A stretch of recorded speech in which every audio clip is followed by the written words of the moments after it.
If you were watching the broadcast last night, you saw Kerry Sanders profile the heroic efforts to find survivors beneath the collapse of a supermarket. And Kerry is with us again tonight with an encouraging update to that story. Kerry? Well, Lester, at that supermarket, it is a slow-motion race, and we joined the search teams on their moment-by-moment, at times bare-hand dig for survivors.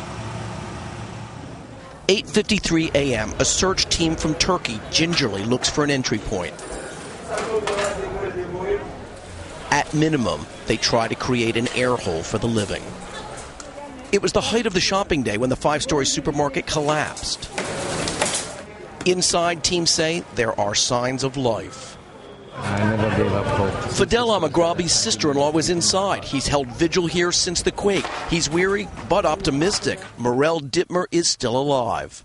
I know that she's a fighter. She will live to go for her kids. 9:53 a.m., an American team joins the Turks. 33 members from the South Florida Urban Search and Rescue Task Force begin an assessment.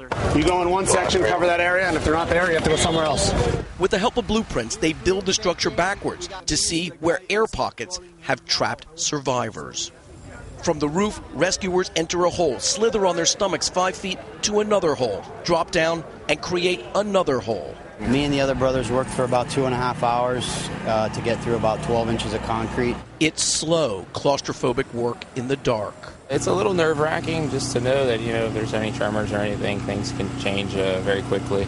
10:07 a.m., the American team says they can absolutely confirm 2 are still alive. They talk to a 17-year-old girl who says she is with a boy.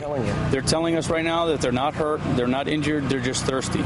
And that fear of tremors comes true. At 10:59 a.m., for 11 terrifying seconds, the ground shakes. Keep on going, away from the pile.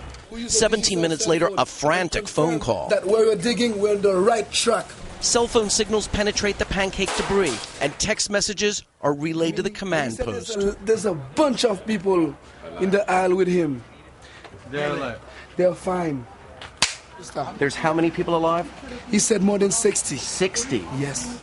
For 5 hours, the Americans and the Turks dig, while in South Florida, Muriel's son Richie and Mickey anxiously wait for news of their mother. Finally, a water truck arrives. Teams snake a hose down to the survivors. This rescue effort is now a symbol of Haiti's hope. They're still digging at this hour. They expect to continue digging tomorrow. As for that area where those 60 people may be trapped in that void, they tried to phone back to the phone. Nobody answered. They could not get through. It is a horribly anxious night for family members on the outside waiting for news, and of course for those on the inside desperate. These are true heroes, these people who do this work. Kerry Sanders, thanks very much.